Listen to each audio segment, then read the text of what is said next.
Hello छात्रों, यदि आप कॉम्पिटिटिव एग्जाम्स का तैयारी करते हैं तो ये वीडियो आपके लिए मस्ट है। कारण कि इसमें हम आपको एरर सेक्शन क्लियर करेंगे। एरर में देखिए क्या क्या आता है, इसको समझने का है। स्पॉटिंग एरर बोल के सेक्शन होता है इंग्लिश लैंग्वेज में, और ये लगभग हर कॉम्पिटिटिव एग्जाम्स में आता है।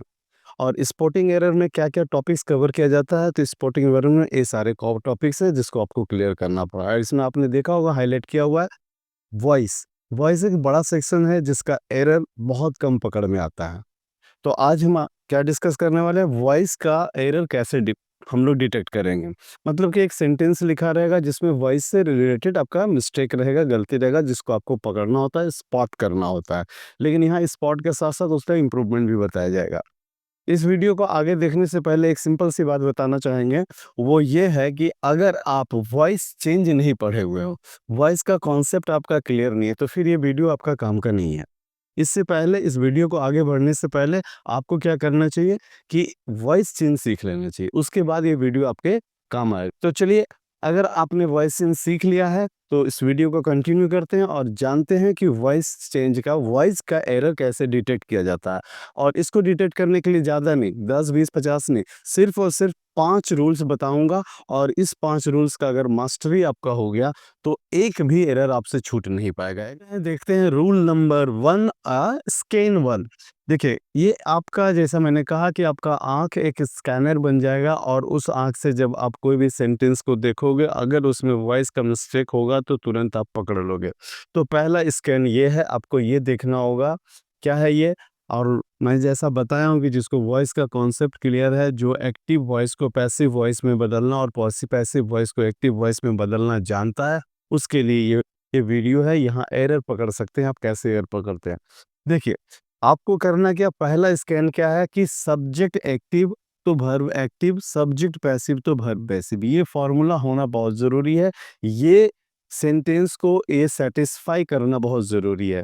मतलब क्या बोलना चाहता हूँ कि सब्जेक्ट, अगर किसी सेंटेंस का सब्जेक्ट एक्टिव होगा तो उसका वर्ब भी एक्टिव ही होना चाहिए, और अगर सब्जेक्ट पैसिव होगा तो वर्ब का भी पैसिव होना ज़रूरी है।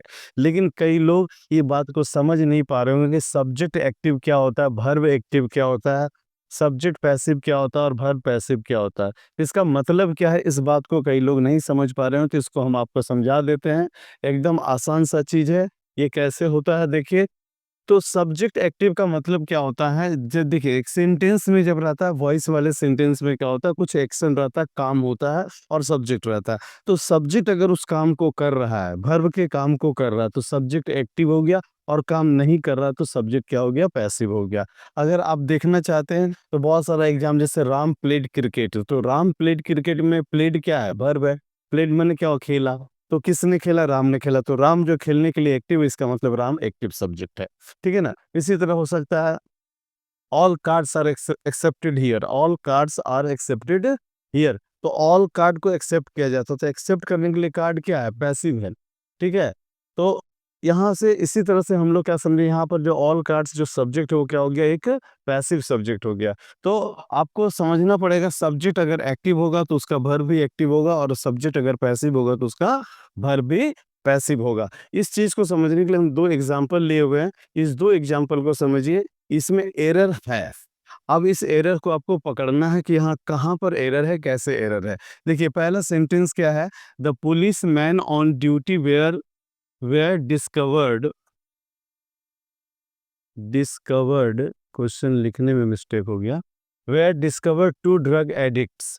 तो यहाँ देखिए, इस क्वेश्चन में क्या मिस्टेक है आपको पकड़ना था। Police man on duty were discovered 2 drug addicts, ऐसे फ्लो में पढ़ने में लगता है कहीं कोई गलती नहीं। ठीक है, दो पुलिसमैन, दो ठो ड्रग एडिक्ट को पकड़ा, पुलिसमैन लोग ड्रग एडिक्ट को पकड़ा, इसमें कोई मिस्टेक लग ही नहीं रहा है, लेकिन मिस्टेक है। देखिए, अब इसमें अगर हम लोग इस फॉर्मूला को अप्लाई करते हैं तो क्या देखते हैं, सब्जेक्ट कौन है यहाँ का, पुलिसमैन। पुलिसमैन सब्जेक्ट है, और यहाँ काम क्या हो रहा है, डिस्कवर करने का, मतलब पाने का, खोजने का। तो खोजने का काम करने के लिए पुलिसमैन क्या है, एक्टिव है। 2 ड्रग एडिक्ट को खोजने के लिए पुलिसमैन एक्टिव है। अगर सब्जेक्ट एक्टिव है तो वर्ब को भी एक्टिव में होना चाहिए। जबकि वेयर डिस्कवर्ड क्या है, एक पैसिव वर्ब है। अभी कैसे समझेंगे कि वेयर डिस्कवर्ड जो है पैसिव वर्ब है, तो इसके लिए आपको वही बताएं, वॉइस का फॉर्मूला, वॉइस चेंज अगर आप सीखे होंगे तो कौन सा वर्ब एक्टिव होता, कौन सा वर्ब पैसिव होगा, इसका तो आपको मालूम होगा। अगर नहीं मालूम है तो थोड़ा सा हिंट्स तो हम यहाँ भी दे सकते हैं। वो क्या है, देखिए, जिस वर्ब में am, is, are, was, were, be, being और बीन, ये 8 आप देख रहे होंगे, 8 है। इन 8 के बाद अगर वर्ब का थर्ड फॉर्म लगता है तो आप समझ लेना कि वो वर्ब क्या है, पैसिव है। तो यहाँ पर देखिए क्या है, वेयर प्लस V3 है ना, where plus V3, where discovered, तो ये भी क्या, पैसिव वर्ब है। वर्ब पैसिव है और सब्जेक्ट एक्टिव है, तो ये सेंटेंस गलत होगा। इसको सही करने के लिए क्या करना पड़ेगा, वेयर हटा दीजिए, डिस्कवर्ड V2 हो जाएगा, फिर ये सही हो जाएगा। दूसरा सेंटेंस में क्या देखते हैं, ईयर्स एगो, वर्षों पहले, it believed that the earth was flat, वर्षों पहले विश्वास किया जाता था कि पृथ्वी क्या है, चपटी है। हाँ, वो किया जाता था। अब इसमें एरर ढूंढना होगा, तो साधारणतः इसमें एरर नहीं मिलेगा, लेकिन एरर ढूंढने का एक तरीका होता है, आराम से मिल जाएगा। इसमें देखिए सब्जेक्ट कौन है, यहाँ अर्थ वाज प्लेट, यहाँ कोई वॉइस आ नहीं रहा है, वॉइस हो भी नहीं सकता। यहाँ एक वॉइस हो सकता है कि इसमें देखिए सब्जेक्ट कौन है, इट सब्जेक्ट है। अब यहाँ वर्ब क्या है, विश्वास करना। विश्वास करने के लिए इट क्या है, इट माने क्या चीज है, यही कि अर्थ फ्लैट था, तो अर्थ फ्लैट था, इस बात को विश्वास किया जाता था। तो विश्वास करने के लिए ये बात क्या है, पैसिव है। तो भर अगर आपका सब्जेक्ट पैसिव है तो आप देख लो वर्ब कैसा है, वर्ब क्या दे दिया, एक्टिव दे दिया। अगर सब्जेक्ट पैसिव है तो वर्ब भी क्या होना चाहिए था, पैसिव होना चाहिए। तो इस वर्ब को पैसिव बनाने के लिए क्या करना होगा, इसमें वाज लगा देना, इट वाज बिलीव्ड, ये सही आंसर होगा। तो आप यहाँ से समझ गए कि अगर सब्जेक्ट एक्टिव होगा तो वर्ब भी एक्टिव होना चाहिए, सब्जेक्ट अगर पैसिव होगा तो वर्ब भी पैसिव होना चाहिए। अब चलते हैं स्कैन नंबर 2। तो ये रहा स्कैन नंबर 2, इसमें बिल्कुल आसान है। देखिए क्या है, पहला आप समझ लीजिए एक्टिव वर्ब, पैसिव वर्ब, ये सब ध्यान देना ना। अच्छा, अब देखिए दूसरा में क्या करना है कि इनकम्प्लीट वर्ब फॉर्म। देखो कई बार क्या करता है कि वर्ब फॉर्म जो होता है एक्टिव का या वर्ब पैसिव का, तो दोनों को अच्छे से स्टडी कर लेना कि एक्टिव में कौन कौन वर्ब होता है टेंस वाइज। जैसे प्रेजेंट इंडेफिनिट टेंस में एक्टिव में क्या होता है, V1 SCS होता है, और उसका पैसिव में क्या होता है, M is are plus V3 होता है। इस तरह सारे टेंस का याद कर लीजिए, और इसको याद करने के बाद उसको आप ध्यान में रखिए, आंख में रखिए, नजर में रखिए, और उसी चश्मे से फिर इस भर फॉर्म को आपको देखना है, तो आपको समझ में आ जाएगा कि कहाँ पर क्या मिस्टेक है। ठीक है, एक्टिव भर, पैसिव भर पूरा याद कर लीजिए सारे टेंस वाइज।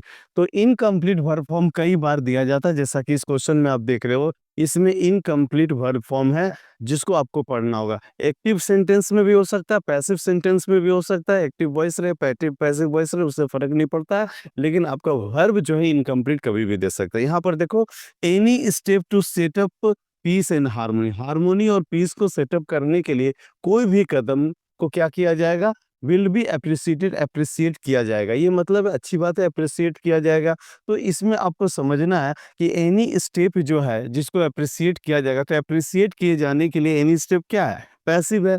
तो अगर हमारा सब्जेक्ट जो है पैसिव है तो वर्ब भी पैसिव होना चाहिए। तो वर्ब भैया पैसिव ही है, लेकिन वर्ब पैसिव में पूरा कंप्लीट नहीं है। विल है, बी है, उसके बाद क्या होना चाहिए, वर्ब का थर्ड फॉर्म होना चाहिए। लेकिन देखिए एप्रिसिएट क्या, वर्ब का फर्स्ट फॉर्म दे दिया, तो विल बी के बाद वर्ब का थर्ड फॉर्म लगेगा एप्रिसिएटेड। इस तरह से कई दफा जो है आपको क्या होगा, वर्ब इनकम्प्लीट दे करके एरर पकड़ने के लिए देता है। इसको ध्यान रखिएगा। स्कैन नंबर 2 दोबारा दो नंबर में सोचिएगा कि वर्ब कंप्लीट है कि नहीं। अगर कंप्लीट होगा तो ठीक है, नहीं होगा तो पकड़ में आ जाएगा। क्लियर। अब चलते हैं स्कैन नंबर 3, देखते हैं स्कैन नंबर 3। स्कैन नंबर 3 में क्या है, incomplete prepositions. Incomplete prepositions, incorrect prepositions. Incorrect preposition का मतलब क्या है कि प्रीपोजिशन आपको इनकरेक्ट दिया रहेगा, सही नहीं दिया रहेगा। प्रीपोजिशन लगना चाहिए कुछ और दे देगा कुछ। तो ये किसका क्या मतलब, ये देखो, वर्ब को जब एक्टिव से पैसिव में चेंज करते हैं, या वॉइस को जब हम लोग चेंज करते हैं एक्टिव से पैसिव, तो क्या होता है, एक्टिव में कई वर्ब ऐसा होता है कोई प्रीपोजिशन नहीं लेता, लेकिन जब वो पैसिव में जाता है तो एक सर्टेन प्रीपोजिशन लेकर के आता है। For example, he satisfied me with his duty, उसने अपने काम से मुझे सेटिस्फाइड किया। तो क्या, I am satisfied with, I was satisfied with his duty. तो क्या हो रहा है यहाँ पर, एक्टिव में ही सेटिस्फाइड मी, लेकिन पैसिव में ही I was satisfied with him. तो यहाँ जो विथ आ जा रहा है, ऐसे वर्ब को आपको आइडेंटिफाई करके रखना पड़ेगा। तो इसी को बोलते हैं इनकरेक्ट प्रीपोजिशन। और ज़्यादा नहीं, 12 से 14 को वर्ब ऐसा है जो एक डिफरेंट प्रीपोजिशन को ले लेता है। बाय नहीं लेता, बाय की जगह कुछ और प्रीपोजिशन ले लेता है। जैसे नोन के बाद टू लगता है, बाय नहीं लगता। आई नो यू का पैसिव क्या होगा? आई नो यू का पैसिव क्या? You are known to me, not by me. तो इस तरह से यहाँ पर आप देखो, इसको पढ़ोगे, इसमें अगर कोई बोलेगा एरर ढूंढने के लिए, बड़ा मुश्किल हो जाएगा। क्या मीनिंग समझते हैं? वी वेयर एक्सट्रीमली सरप्राइज, हम लोग बहुत ज्यादा सरप्राइज हुए by the poor result of the teacher's son. Teacher के बेटे का रिजल्ट खराब देख करके हम लोग बहुत सरप्राइज हुए। बिल्कुल सही लग रहा, कुछ गलत नहीं है, लेकिन आपको गलती पकड़ना पड़े। यहाँ देखिए, जो बाय का यूज है ये बिल्कुल गलत है। सरप्राइज्ड के बाद कभी भी बाय नहीं लगता, इस बाय के जगह क्या लगेगा? क्या लगेगा? सरप्राइज्ड एट, हमेशा एट लगता है। सरप्राइज के बाद हमेशा पैसिव वॉइस में क्या लगता है? एट लगता है। इसी तरह से सेटिस्फाइड के बाद विथ लगता है, एनॉयड के बाद एट लगता है, कंटेंट के बाद इन लगता है, नोन के बाद टू लगता है। इसको आपको याद करना पड़ेगा। इसका पूरा 12-14 वर्ब का लिस्ट आता है, जिसको याद कर लीजिएगा, सब ठीक हो जाएगा। अब चलते हैं स्केल नंबर 4। तो देखते हैं स्केल नंबर 4 कि ये फोर्थ स्केल है, अगर इसको भी समझ लीजिएगा। और इसके बाद एक फिफ्थ विस क्लियर। आइए देखते हैं फोर्थ में क्या है कि मिसिंग प्रीपोजिशन। मिसिंग प्रीपोजिशन का मतलब क्या है कि कभी कभी जब एक्टिव से हम लोग पैसिव वर्ब में चेंज करते हैं, वॉइस में जाते हैं, एक्टिव वॉइस से पैसिव वॉइस चेंज करते हैं, तो आपने देखा होगा, कई बार गौर किया होगा कि कुछ अलग अलग प्रीपोजिशन आता है, जैसा कि हम थर्ड में बता रहे थे। अब क्या होता है कि एक तो वो प्रीपोजिशन आता है, और दूसरी बात क्या है कि कई बार क्या होता है, जो वर्ब रहता है वो फ्रेजल वर्ब रहता है, माने उसके साथ एक प्रीपोजिशन ऑलरेडी पहले से रहता है, और फिर बाय लग करके एक और प्रीपोजिशन होता है, बाय या फिर कुछ और लग के आता है। तो कई बार दफा क्या होता है, पैसिव वॉइस में दो दो प्रीपोजिशन होते हैं, और उसमें से एक प्रीपोजिशन गायब कर देगा, एक रहने देगा, तो आप नहीं पकड़ पाओगे। कभी कभी तो भाई उससे भी हद करता है कि दोनों का दोनों प्रीपोजिशन हटा देता है, और आदमी को समझ में नहीं आता कि यहाँ प्रीपोजिशन मिसिंग है। जैसे कि आप ये एग्जांपल देख सकते हो, यहाँ पर देखो, एरर खोज लो, सारा सब कुछ बता दिया, फिर भी खोज लो। आप खोज लो, अगर खोज करके अगर आपने सही देखा, वीडियो का टाइम से आपका कमेंट का टाइम मिलाएंगे, अगर आप सही कमेंट किए होंगे तो आपके लिए बहुत कुछ है। देखिए, पढ़ते हैं, the bed has been arranged, bed को अरेंज किया गया। आप समझ रहे हैं, पैसिव वॉइस से बेड को किसी ने अरेंज किया था, तो इसको लिखा गया बेड को अरेंज किया गया है। फॉर न्यूली मैरिड कपल, नए शादीशुदा कपल के लिए बेड को अरेंज किया गया, सजाया गया। फूल माला से सजाता है ना भाई, है ना, दो ही बार तो सजाता है, एक बार शादी में फूल चढ़ता है, एक बार मरते समय फूल चढ़ता है। शादी के बाद आप फूल पर सोते हैं, और मरने के बाद फूल आप पर सोता है। ठीक है, तो उसके बाद क्या है कि इट हैज नॉट बीन स्लेप्टेड, और अगला पार्ट क्या है सेंटेंस का कि इस पर सोया नहीं गया। It has not been slept. अब यहाँ पर हम लोग समझेंगे कि एरर क्या है। यहाँ बीन मिसिंग था, तो हम बीन लिख दिया, लेकिन फिर इसके बावजूद यहाँ पर प्रीपोजिशन मिसिंग है। प्रीपोजिशन को कैसे हम लोग ठीक करेंगे वो देखते हैं। देखिए, हम आपको बता रहे हैं कि इसमें एक प्रीपोजिशन मिसिंग है, जो आपके पकड़ में नहीं आ रहा होगा। आप लोग समझ रहे हैं, मीनिंग तो क्लियर है कि बेड को सजाया गया था न्यूली मैरिड कपल के लिए, लेकिन इस पर अभी तक सोया नहीं गया। ये तो सही लिखा हुआ, it has not been slept, it बिल्कुल सही है। लेकिन इसमें गलती कैसे पकड़ में आएगा? तो गलती पकड़ने का एक तरीका, यहाँ पर एक चीज है, मिसिंग प्रीपोजिशन इतना अच्छा से नहीं पकड़ा, इतना जल्दी नहीं, इतना आसानी से नहीं पकड़ाता है। इसके लिए आपको एक तरीका बता दे रहे, कुछ मत कीजिएगा। जो एक्टिव होगा उसको पैसिव में टर्न कीजिएगा, जो पैसिव होगा उसको एक्टिव में टर्न कीजिएगा। अगर कोई गलती होगा तो ऑटोमेटिक पकड़ में आ जाएगा। जैसे the bed has been arranged, अगर ये पैसिव है तो इसको अगर एक्टिव कीजिएगा तो समवन या they they have arranged the bed, बिल्कुल सही है, कोई दिक्कत नहीं है। एक्टिव भी हो जा रहा, पैसिव हो जा रहा। अब आज इस पार्ट को हम लोग एक्टिव पैसिव करके देख लेते हैं। It has not been slept, it has not been slept. अगर इसको हम लोग, ये पैसिव है, अगर इसको एक्टिव करना चाहें तो हमको एजेंट का जरूरत होगा। क्या? It has not been slept. Slept के बाद क्या है? किसके द्वारा? By the couple, by the couple, couple के द्वारा नहीं सोया गया, तो उसको अगर हम लोग सब्जेक्ट बना देते, ले लेते, उसको दे पकड़ते, दे माने कपल, ठीक है ना। हैव नॉट स्लेप्ट क्या होगा? स्लेप्ट द बेड होगा कभी? स्लेप्ट द बेड कभी होगा? अब समझ में आ रही गलती? They have not slept the bed नहीं होगा, स्लेप्ट ऑन द बेड होगा। ये देखिए ऑन, ये ऑन जो है एक्टिव जब हुआ तो पकड़ में आया, पैसिव में बिल्कुल पकड़ नहीं आ रहा। तो ये ऑन जो है पैसिव भी होगा तो यहाँ बना रहेगा। तो क्या होगा? ये but it has not been slept on, यहाँ ऑन लगेगा तो ये सही होगा। तो इस तरह से आप मिसिंग प्रीपोजिशन को भी पकड़ सकते हैं। और अब चलते हैं हम लोग स्केल नंबर 5। तो देखते हैं स्केल नंबर 5 ये क्या है, बिल्कुल आसान है। देखिए यहाँ क्या है, लेकिन ये समझने में थोड़ा मुश्किल होगा भाई। देख लो, समझा देते हैं, कोई दिक्कत नहीं है। Subject not to be made agent. देखो, जब हम लोग क्या करते हैं, एक्टिव वॉइस को पैसिव वॉइस में चेंज करते हैं तो सब्जेक्ट को क्या बनाते हैं, बाई लगा करके एजेंट बनाते हैं, उसको एजेंट बोलते हैं। तो कभी-कभी एक सेंटेंस में क्या होता है, 2-3 पार्ट रहता है। तो 2 पार्ट है तो एक पार्ट में वाले जो सब्जेक्ट है और दूसरा पार्ट में भी वही सब्जेक्ट है। आप क्या कर रहे हैं, एक पार्ट का वॉइस चेंज कर दिए और दूसरा पार्ट का वॉइस चेंज नहीं किए। ठीक है? तो क्या हो जा रहा है कि पहला सेंटेंस में आप क्या कर रहे हैं, एक चीज़ जो सब्जेक्ट था उसको आप क्या कर रहे हैं, सब्जेक्ट रहने दे रहे हैं। दूसरा में क्या कर रहे हैं, उसको एजेंट बना दे रहे हैं। अब देखिए सब्जेक्ट और एजेंट में डिफरेंस क्या होता है उसको समझो। सब्जेक्ट जो होता है वो सेंटेंस का, सब्जेक्ट जो होता है वो सेंटेंस का इम्पोर्टेंट पार्ट होता है, इम्पोर्टेंट भी इम्पोर्टेंट पार्ट होता है, और मतलब वीवीआई पर्सन होता है भाई। और एजेंट जो होता है ना, एजेंट, एजेंट जरूरी नहीं है, एजेंट सेंटेंस में रहता भी है नहीं भी रहता है चलेगा, लेकिन सब्जेक्ट सेंटेंस में होना जरूरी है। तो आप एजेंट माने एक ही चीज है, एक ही नाउन है, एक ही प्रोनाउन है, उसको सेंटेंस का आधा पार्ट में आप सब्जेक्ट बनाए, इंपॉर्टेंस दिए, उसी को सेकंड पार्ट में आप किए एजेंट बनाकर उसका इंपॉर्टेंस खत्म कर दिए। ये कभी पॉसिबल है? ये नहीं। ऐसा आप दो नीति नहीं कर सकते। वो राजनीति में चलता है भैया, पढ़ाई लिखाई में ये सब दोहरापन नहीं चलता है। तो यहाँ पर आप अगर ऐसा सेंटेंस में कहीं भी किया जाता है, इस तरह का मिसमैनेजमेंट किया जाता है, तो वो सेंटेंस में एरर आ जाता है, उसको एरर माना जाता है ट्रेडिशनल ग्रामर में। मॉडर्न में यूज होता होगा लेकिन ट्रेडिशनल ग्रामर में एरर माना जाता है। अब ये सेंटेंस देख लो, इसमें एरर ढूंढ लो, ढूंढ लो। देखो सेंटेंस में दो पार्ट है, द डकैत लूटेड द बैंक।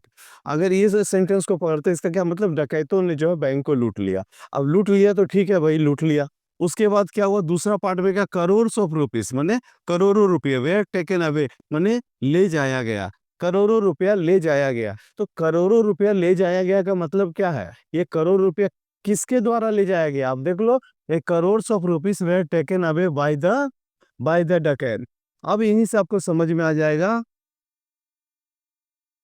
कि जो डकैत यहाँ पर सब्जेक्ट है, वो यहाँ पर वही वही दूसरे पार्ट में एजेंट कैसे बन सकता है। ये चीज नहीं चलेगा, ये गलत है। अगर ऐसा कभी भी किसी भी सेंटेंस में किया जाता है तो वो एरर में आ जाता है। तो इसको आप एरर जानिए। इस तरह का एरर भी कुछ हायर एग्जाम्स में दिया जाता है, छोटा मोटा एग्जाम में नहीं देगा ये सब, लेकिन हायर एग्जाम जैसे बैंक्स वगैरह में दिया जा सकता है। तो इस तरह से ये पांचों को आप बढ़िया से देखो, समझो, कॉपी में नोट करो और इस पे काम करना शुरू करो, इससे एरर पकड़ना शुरू करो। आपका वॉइस का एरर कोई मिस नहीं होगा। अगर कुछ होता है तो आप कमेंट करो। Thank you.